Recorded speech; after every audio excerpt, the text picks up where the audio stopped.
So I ended up driving across the Sahara Desert on a which is no pleasant experience. 99.999% of journeys you make are going to a destination. That's why you're on the journey, because you've decided you're going somewhere.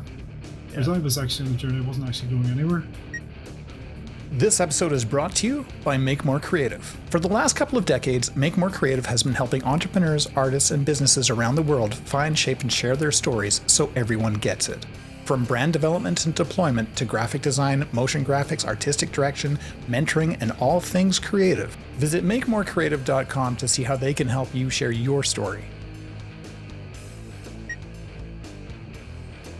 From Iran's hospitality to the harsh Sahara Desert, Chris Donaldson's motorcycle journey 40 plus years ago is captured in his coming-of-age book, Going the Wrong Way.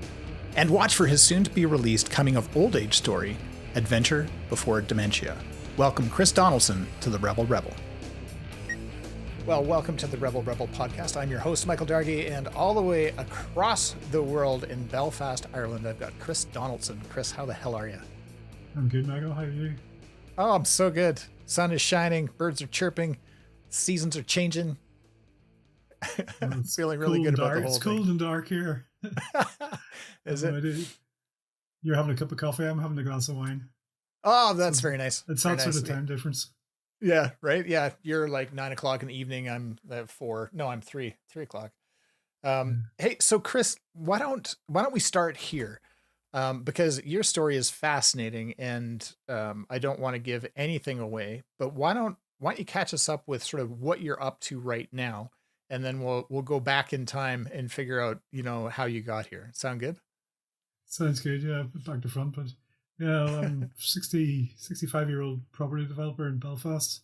Yeah, I've been numerous other things in my day. I've had quite a varied career. Started off selling furniture in a retail furniture shop.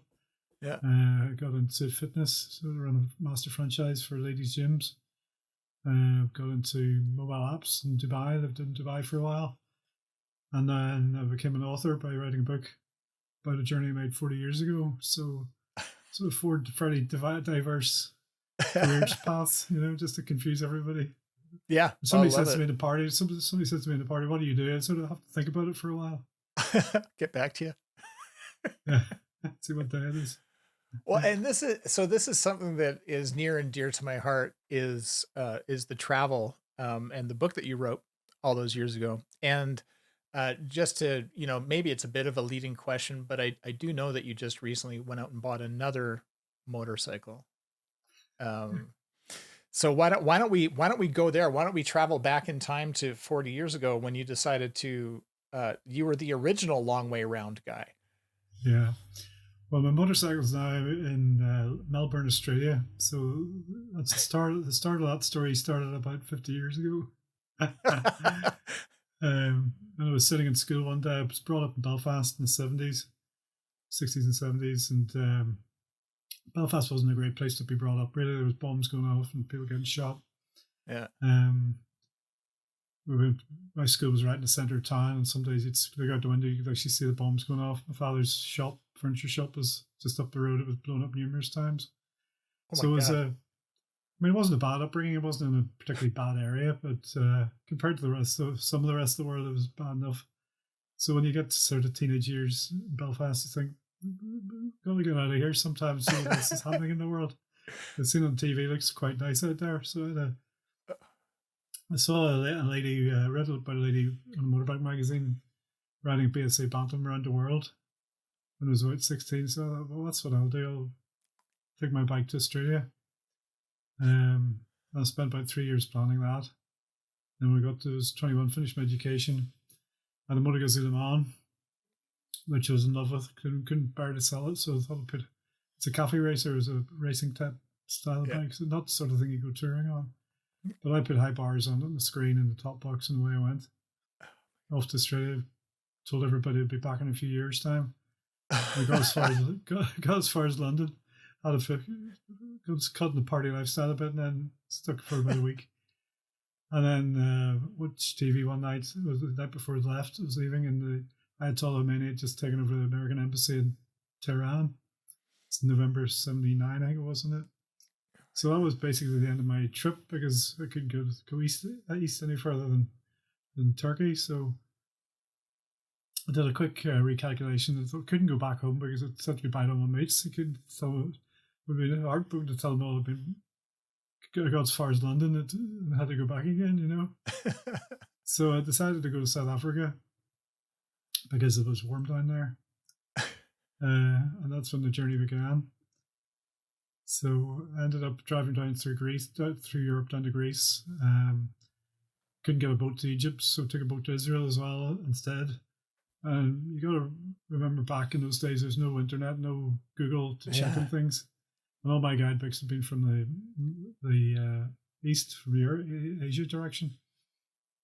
So I had no idea about the rest of the world at all.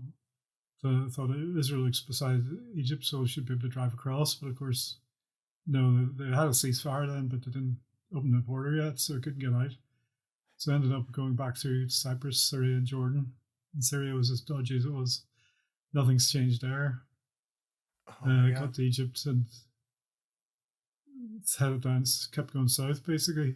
And at that stage, you realised it was a slightly unusual journey because 99.999% of journeys you make are going to a destination. You know, that's why you're on the journey, because you've decided you're going somewhere.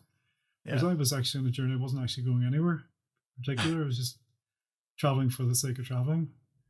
And that's probably where the magic started, because I realized you're living by the day, living for the day. You don't know where you're going to end up tonight. You don't know who you're going to meet. And ignorance is bliss in a way, because if I'd known where I was going to go, I wouldn't have gone there.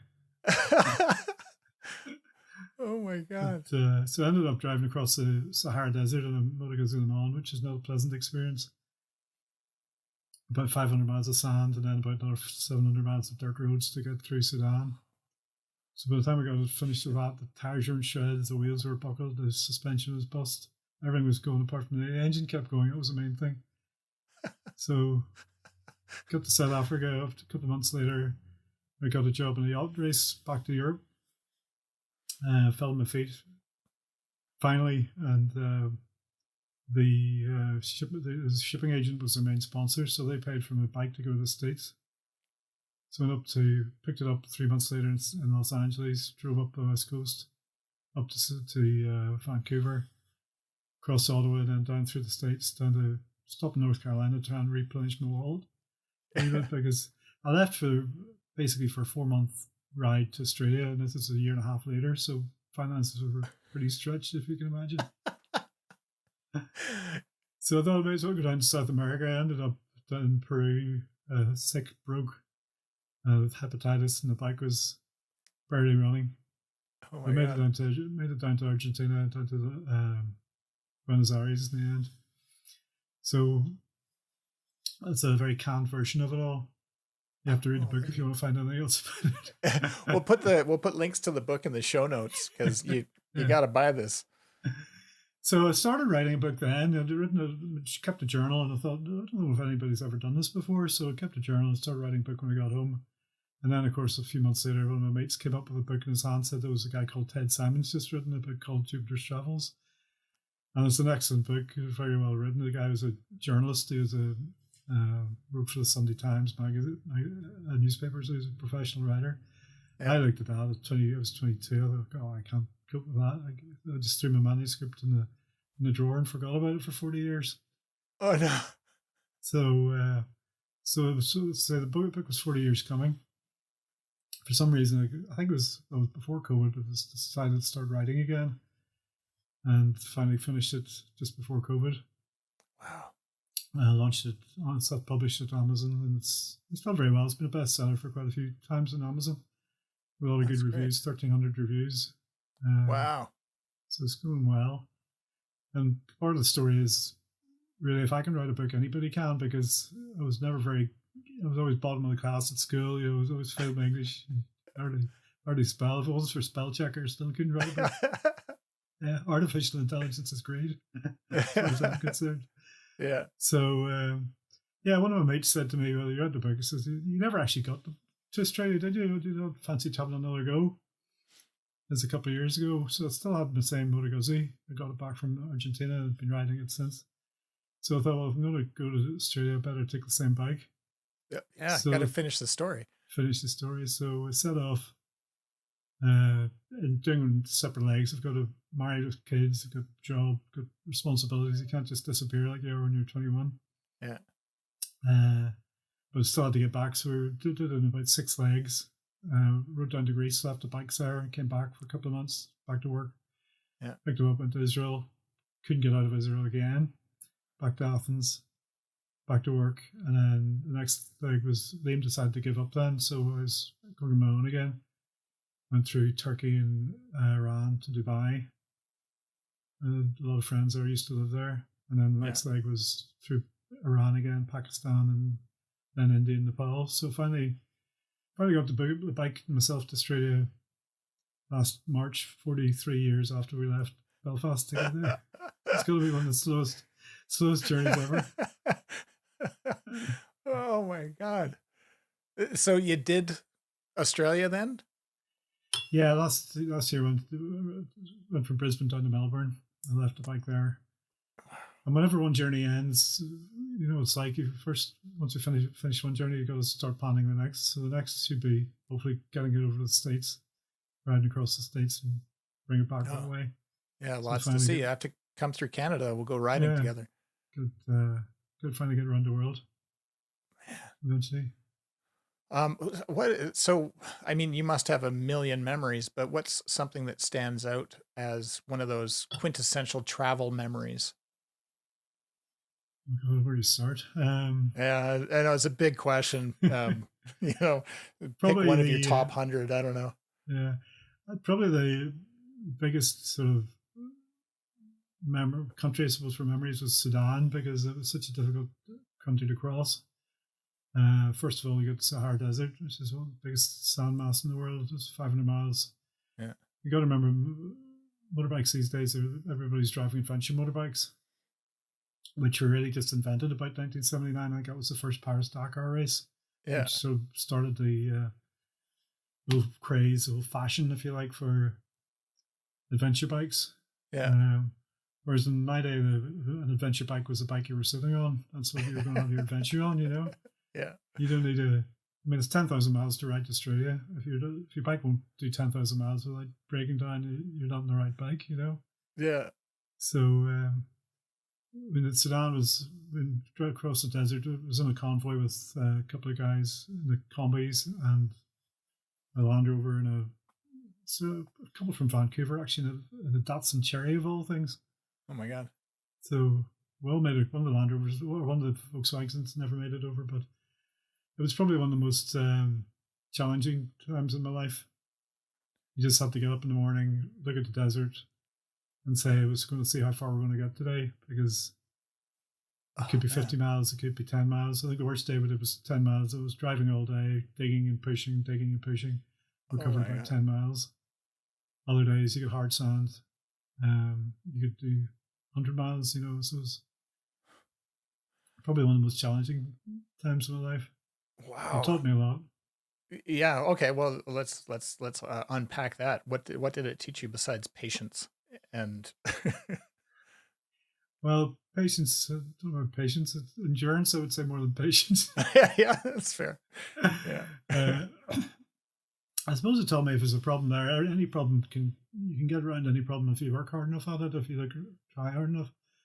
And so that attitude's got me through a lot of problem issues in my life, rather than walking away from the problem, look at it and work out how to get around it, or over it, or through it, whatever it is. Yeah. There's always a way, or not always, of course, but usually there is a way. Yeah. Well, it's just perseverance, or keeping your head down and keeping at it, Yeah.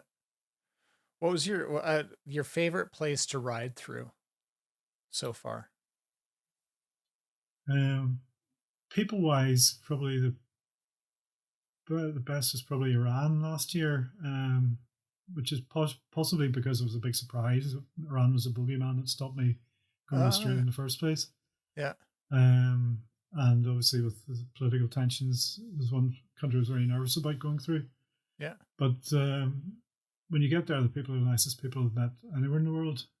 Really? They all want to take you home. They want to put you up for the night. They want to. Oh. You go into a petrol station and the guy pays for your petrol for you. So a couple of times the guy said, "You're a friend of another country. Come enjoy the country, and I'll pay you for your petrol." You know. Oh my That's God. never happened to me anywhere in the world. You know, the fact that petrol is 10 cents a gallon helps as well. Of course. Yeah. You're not emptying your wallet. I think it's £100 a gallon here, or £100 a tank here now. Oh my God, yeah. But that was one of the biggest surprises. Beautiful countryside too. You realise that just because your political leaders are up the left doesn't mean you're all bad guys. Yeah. You know. Yeah, it's been my experience in all of my travels. I haven't met a place that the people aren't lovely. And even the places where I thought for sure I was going to be, mugged, taken hostage, but it's just people just are people everywhere. Yeah. And the more I think when people like the Iranians, they know that there's a rift between them and the West, and they're probably going out of their way to try and make up for that, try and make out that we're not all the same, like the politics on this side of the border. Politicians are one thing and people are something else, Just, yeah. It's really nice. Politicians aren't people. Is that what we just said? Amazing. Yeah. So you're, and I'm sorry if I'm asking you to repeat something you've already said. I'm just trying to keep track of your motorcycles because clearly that's important to me. So you still have your original Moto Guzzi down in Australia? You haven't shipped it back yet? Is that correct? No, it's still there. I'm going to hopefully go next month, and I'll get it packed up and ship it over to the States. I've got a brother-in-law lives in Los Angeles, so he's promised to look after it for me when I get over there again. Oh, so there's no rush, just taking as long as much time as necessary. Yeah. A couple of trips around the States. Maybe get up to Canada. I'll ride down. I'll meet you. Where you Sounds just good. Let me know where you end up, and so long as I'm not covered in snow, I'll be there. Yeah, no, I'll definitely not be. I'm too old for winter riding now, so yeah, definitely. Oh, that's awesome. Last time we were talking, I've just been to London to buy a Moto Guzzi over here because if your Moto Guzzi's away, you gotta have a Moto Guzzi at home, Well, yeah, I mean, clearly you need to stick with also what you know too. Yeah. It's part of the family.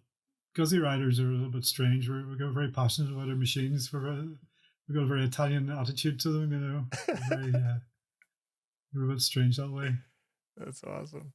Oh, so you have a new bike for Ireland right now that you'll just tool around on for the summer, and hopefully. And now, are you hoping to get to LA this year?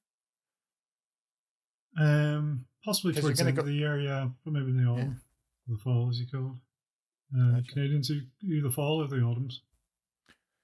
Say that again. What do you say in Canada? The fall or autumn?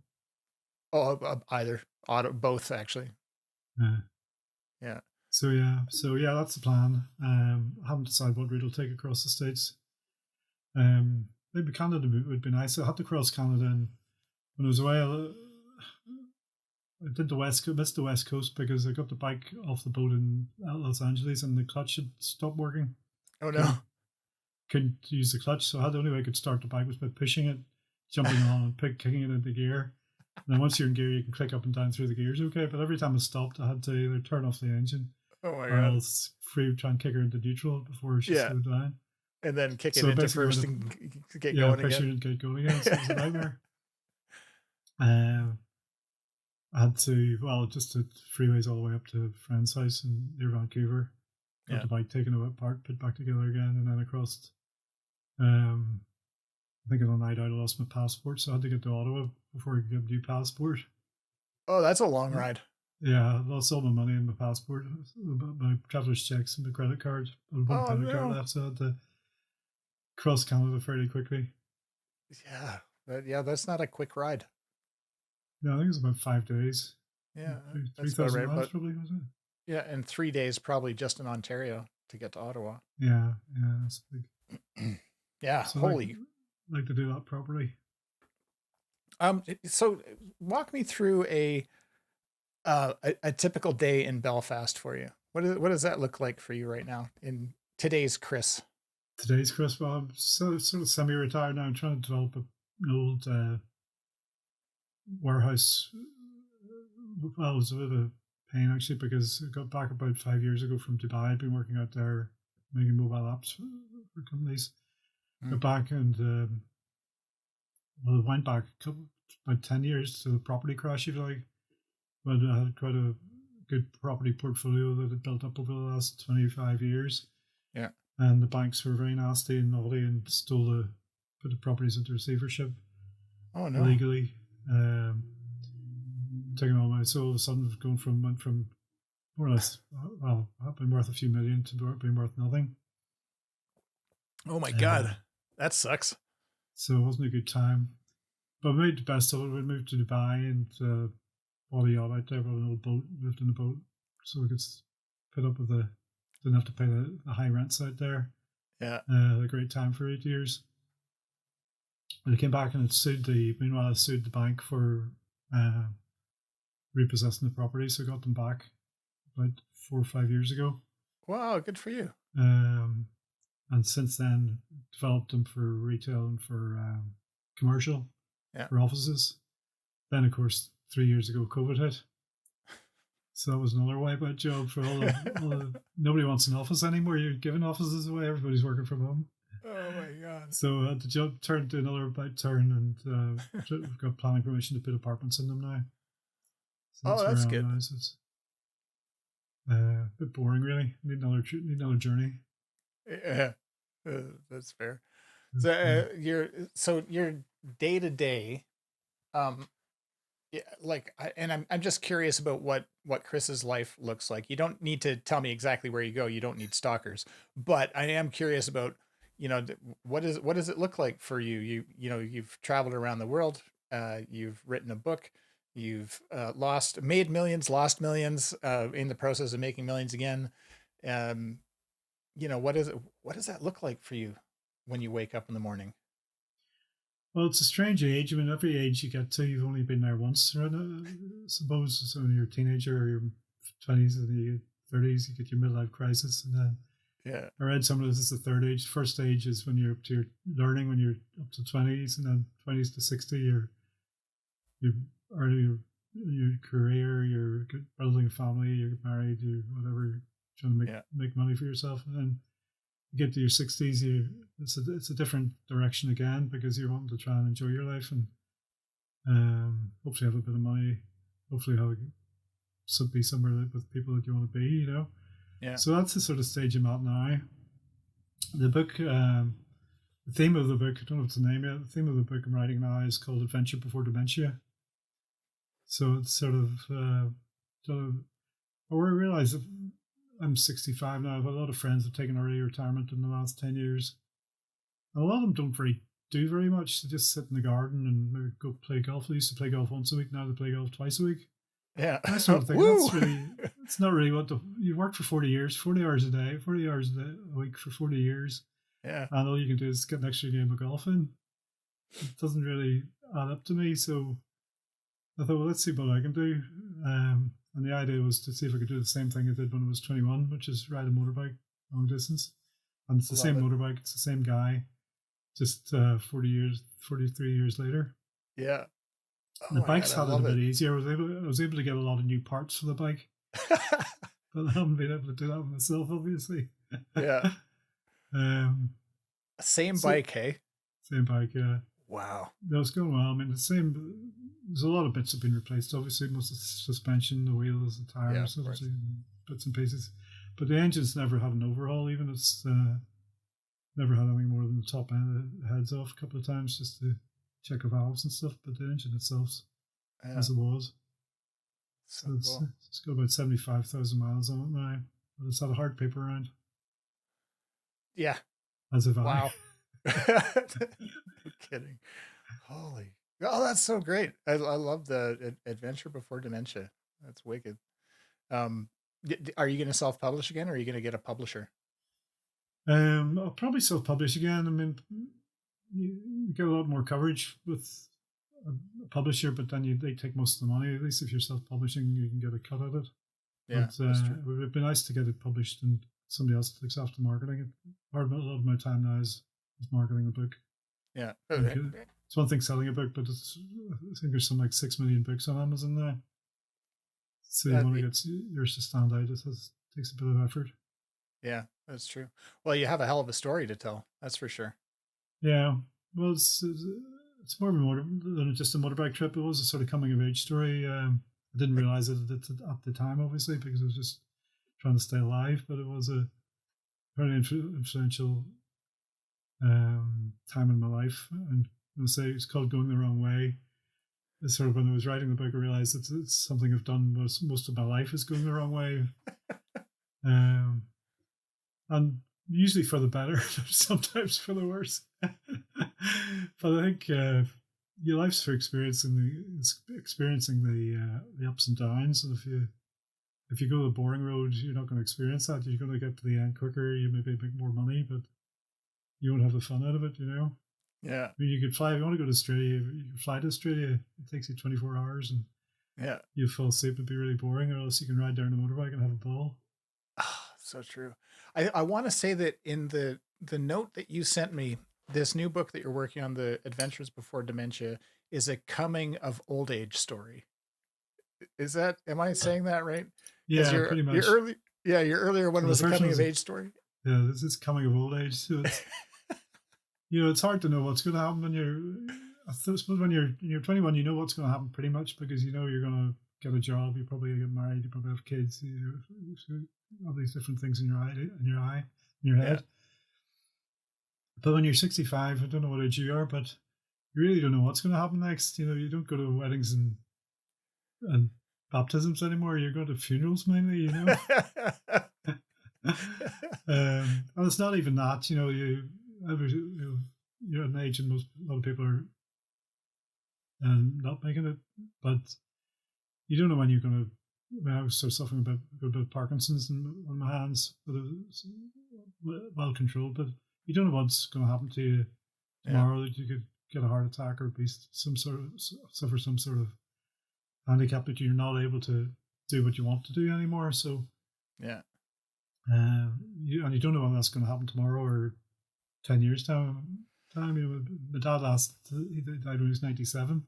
So you have in your mind, well, that's the figure I'm going for, because the same genes, but you don't know what's going to happen. Yeah. Yeah, exactly. Oh my God. So you got to get out there and live it. Well, this seems like a really perfect time to ask this question. And that is, so let's just say that you're out there tooling around Belfast on your Moto Guzzi, and you're cruising around, and I'm assuming the roads are narrow, there's moss, and it smells lovely. And you're thinking to yourself, Chris, I just wish the world knew this one thing. What is the one thing that you wish the world knew? Where do you start? I suppose one of the main things around Belfast is, I suppose Belfast is not a bad place to be. It's still got a bit of a reputation. It's amazing, 25 years after the Troubles, it's still got a reputation of being a dodgy spot, but it is, I have to say, after traveling around the world and being in lots of different countries, I'm happy to be back where I was born, because it's a nice size of city. It's friendly people. It's got a lot of amenities. It's a good spot to be in. There's more exciting places in the world and there's more dull places in the world, but it's I suppose it's nice to be happy where you are. Yeah. Apart from the weather. Lots of rain. Yeah. But that's what I'd be thinking driving around Belfast, I suppose. Oh, nice. I love that. And we'll make sure that we tag the Belfast Tourist Bureau on this as well. Oh, that's really more great. Philosophical, I suppose.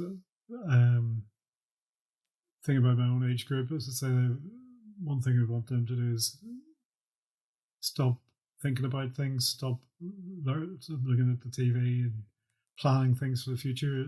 Just get off your ass and do it. That's what I would say to most people. I think there's an awful lot of health and safety around the place. Everything's planned. There's so much information out there with Google, with artificial intelligence, so everything's on your computer. You can watch everything, you can see everything. Yeah. Kids aren't out doing it; they're just watching it these days, and older people are the same. They're just watching, learning about things. But I think we've been bred into a state of not doing something that you shouldn't do. Yeah. We're missing the experience of this life. Missing the excitement, it's nearly like, it's looked down on to do something without having it planned out and thought out to the nth degree. People don't go to a restaurant anymore without checking the reviews to see if it's good or not. People don't do anything without checking who's been there before and is it good or is it bad or whatever. We went to this live dangerously, Yeah, we went to this incredible Indian food place by our house, and it was like this little hole in the wall Indian food place, and I thought it was super sketchy, and it was the best Indian food we've ever had. Like, it was unbelievable, and the very traditional, and the family run, and you gotta get out and try the things. Yeah, I remember I was away in Greece a couple of years ago with a couple of friends. Hope he's not listening, actually. We went to this little restaurant and same sort of thing, I looked around and he was on his phone, checking the reviews to see what sort of food they did, what sort of reviews it got. I thought, let's just go and take a risk. It's only a pizza, let's see if we like it or not, Yeah, and you're in Greece. Yeah, so I think it's just crazy. People just so... everything's got to be thought out and checked. Yeah. As I say, the beauty about my journey 40 years ago was that I didn't know where I was going. I was just living like a vagabond, if you like, just living for the day rather than at a destination. In fact, when I got to the destination, when I was going to South Africa, when I got to Cape Town, it was a disappointment. Everybody says, "Oh, you must be having a great party." I said, "Well, no, it's nearly like a death because that's the end of the journey. It's finished." So it's the journey, it's the fun bit, not actually the destination. Yeah. It's always a bit sad. Yeah. As I say, all you can do is plan your next journey. Yeah, right? I think that's such a lovely sentiment, actually. It might be the title of this episode, I don't know. But I like the idea of planning your next journey. You should always be doing that, whatever that happens to be. That's so good. I love that you're sitting there having a nice glass of wine at the end of your day. Do you do other stuff have you got books on the shelf that you like to read? I know you mentioned, your own, of course, but what else have you got? They do a lot of travel books funny enough. And I suppose I'd be more of an outdoor guy when I can. I've always been a bit manic, I suppose, when I do have a hobby. I was obviously into motorbikes at that time. After that, I got into sailing and cycling, and I would tend to, whenever I get into something, do that all the time. Yeah. I got into flying. I built my own airplane at one stage. What? This is another, maybe one of the stupidest. There's quite a list of stupid things I've done, and that's one of the stupidest. There's a few of them there. Oh, man. So again, you're into building an airplane, you're into flying. So I spent 10 years just focusing totally on that. So it's interesting getting back into the motorcycle world again. Yeah. Through having written a book and meeting up with guys. And it's been good fun because a lot of them are guys of our age. When I was 21, bikers are all 21. Now I'm 65, they're all in their 60s. I don't know what's going to happen in 10 years' time, what the motorbike factories are going to do, because everybody will be in wheelchairs by that stage. Those little electric scooters. Yeah. Harley Davidson, I don't know what they're doing. The average age of a Harley rider must be about 70. Yeah, it's got to be getting up there. Have you ever ridden an electric motorcycle yet? No, I haven't. I've ridden a bicycle, just electric bicycle. It's pretty cool. I quite like that because it's obviously a lot better than pedaling. Yeah. But to go from a motorbike to an electric bike, I haven't. I need to try it. I don't think it's going to lose a lot of the appeal in some ways. It will. Yeah. I did a magazine article once on the Zero. That was like when the Zero first came out as an electric motorcycle. I got given one for a day to ride around and then write an article about it. And it was lovely. It was so quiet. It was scary. People couldn't hear you.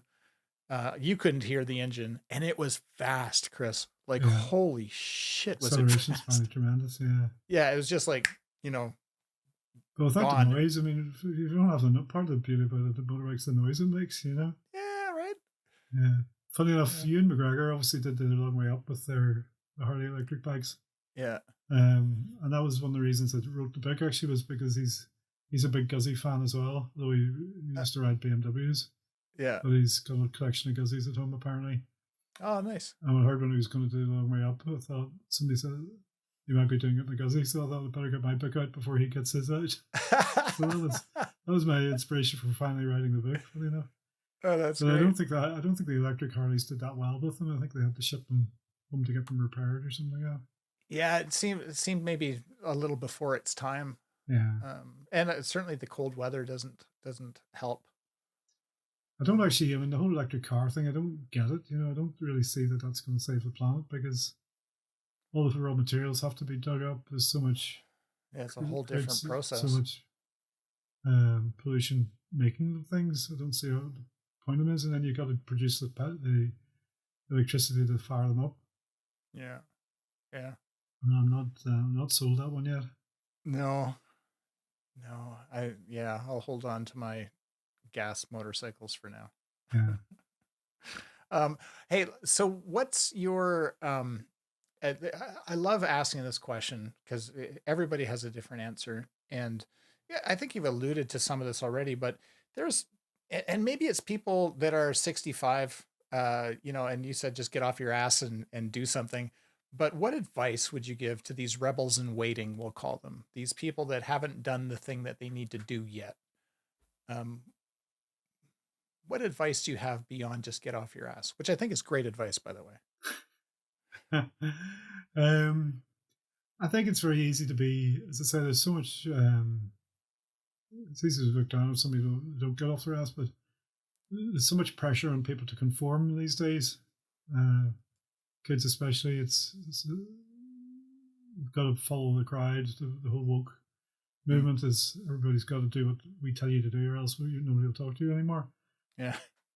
Whereas when we were in this sort of teens and 20s, individuality was more respected. Yeah. I think from young people, whereas I think that's a bit lost with kids today. There's so much pressure on them to toe the line and to do the right thing. Even though a lot of them think they're breaking new ground, they're not really. They're just doing what their peers are telling them to do, Yeah. I think if there's a road to go down, it's to say, well, I've covered that a bit, but if there's a road to go down, there's an easy way to do it and a hard way to do it. Sometimes you're better picking the hard way and challenging yourself. And no matter what it is you're doing, whether you're going for a run or going for a cycle or there's always an easy way and a hard way. Yeah. And I'm not saying sort of take up base jumping or something like that if you don't know what you're doing, but even cycling into town, you can challenge yourself to do it quicker, or different journey, whatever. There's ways you can make life more exciting without breaking your neck. Yeah. And making every day more exciting, more livable, because that's all you got at the end of the day is your memories and what you did. I mean, there's very few things that, looking back, that I think I wish I hadn't done that, because even the things that I did wrong and were screwed up, very often they got me the best buzz. Yeah. It cost me a lot of money, mind you. A bit of pain at the end of it, but yeah, there's not really that many things you look back in your life. Is there many things that you wish you'd never done? But there's lots of things you want to do but never got to do, Yeah. Hey, let me ask that question. What is something that you haven't done that you want to do?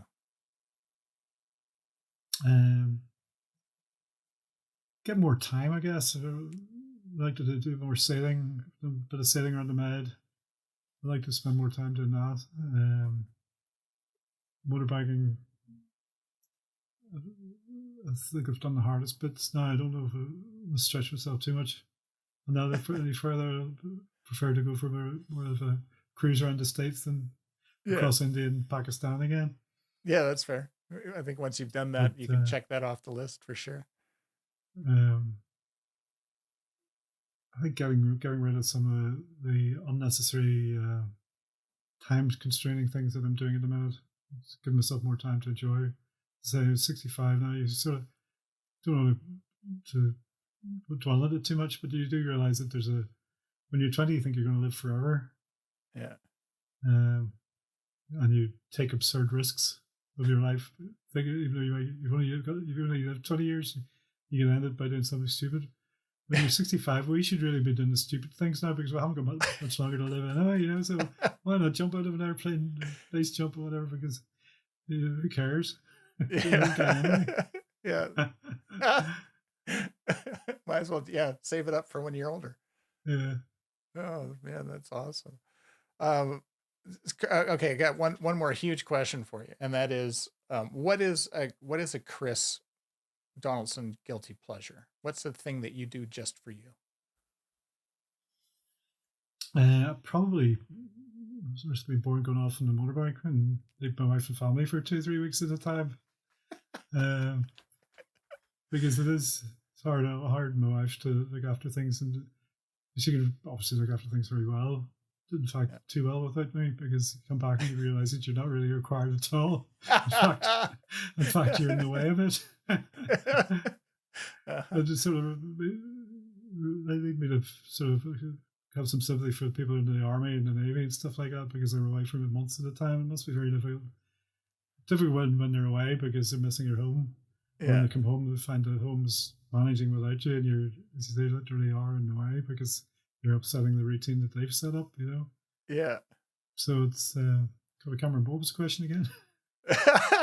Maybe it's getting too close to the dementia side of the adventure. Oh man, Chris, this has been such a great conversation. I